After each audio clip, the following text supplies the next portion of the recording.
साहब कहने लगे बच्चियां मुर्तद हो रही हैं, गैरों के साथ भाग रही हैं, मौलाना लोग कुछ कर नहीं रहे हैं। मैंने कहा क्या मदरसे के तालिब इल्मों को सबके घरों के सामने पहरेदार बना दिया जाए, इन तलबा को बैठा दिया जाए लोगों के घरों पर। वो बाप क्या अंधा है जो अपनी बेटी को नंगा लिबास पहना करके यूनिवर्सिटी में भेजता है? क्या वो माँ अंधी है कि जो अपनी बेटी को इस तरह से उरियानियत के साथ बाजार में भेज रही है? क्या उसका भाई अंधा है कि जो गैरों के साथ अपनी बहन को टहलते हुए देखता है, कुछ बोलता नहीं है? इसलिए रसूल पाक ने 1400 साल पहले फरमाया कुल्लुकुम राइन व कुल्लुकुम मसऊलुन अन रइयतिही, तुम में का हर शख्स जिम्मेदार है और हर शख्स से उसकी जिम्मेदारी के बारे में सवाल किया जाएगा।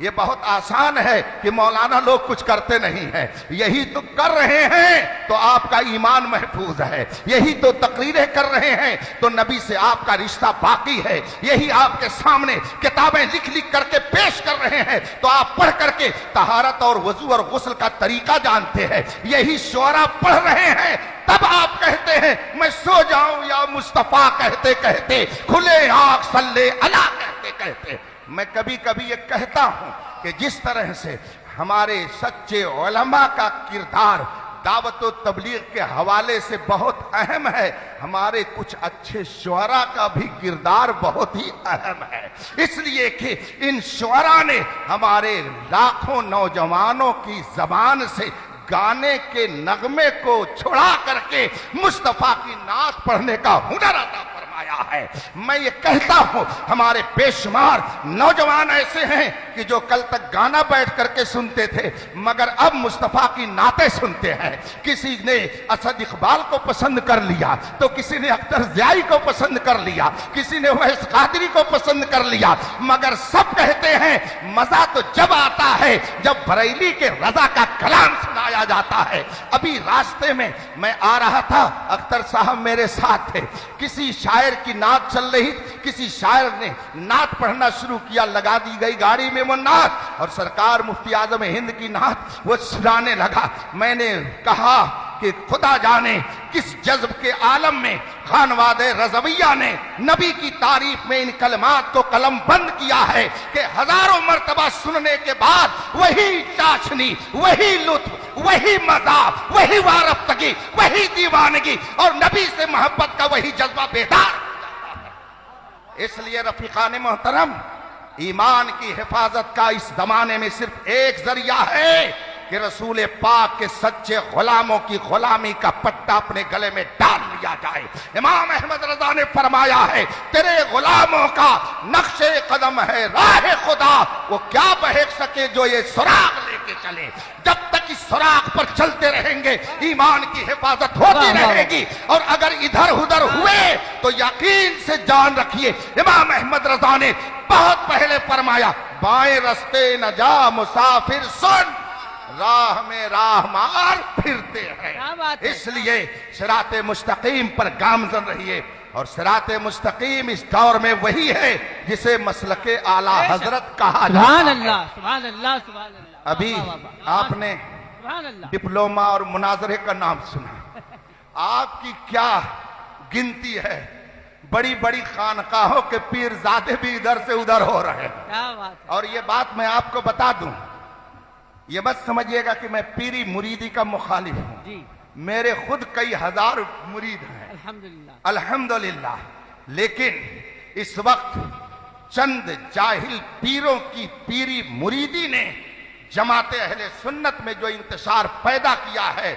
इससे इनकार नहीं किया जा सकता। आज जिस इलाके में जाइए लोग कहते हैं हजरत यहाँ मौलाइयत फैल रही है, यहाँ राफिजियत फैल रही है, और जब पता लगाया जाता है तो मालूम होता है किसी जाहिल पीर के जेरे असर इनका अकीदा बर्बाद हो रहा है, किसी जाहिल पीर ने इनका अकीदा बर्बाद कर दिया है।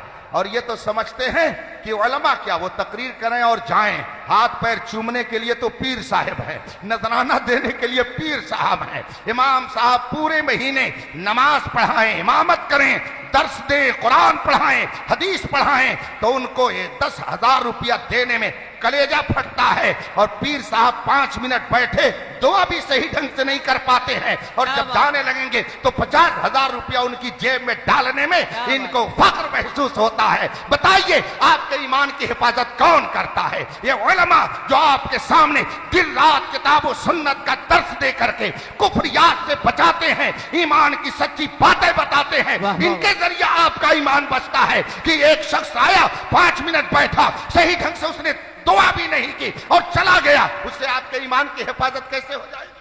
क्या बात है, वाह वाह वाह। आप कहते हैं तहफ्फुज़ ईमान कॉन्फ्रेंस होनी चाहिए। क्या बात है, क्या बात। तहफ्फुज़ ईमान कैसे किया जाएगा? जाहिल लोगों ने मारा है, कबाड़ा कर दिया जमात अहले सुन्नत का। मैं ये तो नहीं कहता कि चादर गागर अगरबत्ती में हम लोग लगे हुए हैं, हम लोग और भी काम करते हैं। हमारे डॉक्टर साहब ने दिल जला होकर के, यकीनन उन्होंने बहुत दर्द के आलम में ये बात कही है। ये बिल्कुल सही आप कह रहे हैं। हम लोग अगरबत्ती इसलिए सुलगाते हैं ताकि कोई बदबूदार अगर आ जाए तो उसकी बदबू खत्म हो जाए और खुशबू से हमारा माहौल मुअत्तर रहे। हम अपने बुजुर्गों के आस्थानों पर चादर इसलिए पेश कर देते हैं ताकि पता चले कि हम लोग अगरचे गुनहगार हैं मगर इनके दामन से वाबस्ता हैं, ये बड़े अल्लाह वाले हैं, तो इनकी बरकतें हमको भी मिलेंगे और जो कोई इधर से गुजरे वो भी बरकत लेकर के जाए। इस अलामत के लिए हम चादर लगा देते। मगर अल्हम्दुलिल्लाह अहले सुन्नत बहुत बड़े बड़े इदारे भी चलाते हैं, बहुत बड़े बड़े उनके यहाँ मदारिस भी कायम है, बल्कि पूरे हिंदुस्तान में अहले सुन्नत के मदारिस का जो अजीम जाल बिछा हुआ है उसी की बरकत है कि गांव गांव मसलक आला हजरत का सुभान अल्लाह, सुभान अल्लाह, सुभान अल्लाह, वाह वाह वाह, सुभान अल्लाह, अल्लाह अकबर, या रसूल अल्लाह, या रसूल अल्लाह। बस थोड़ी देर और, जिंदाबाद, 2-4 मिनट थोड़ा सा सामने के लिए लोगों को सामने बुला लिया जाए। अच्छा, आप ना बोले, मैं बोलता हूँ। भाई जो पीछे बैठे हैं, मैं आप लोगों से गुजारिश करूंगा कि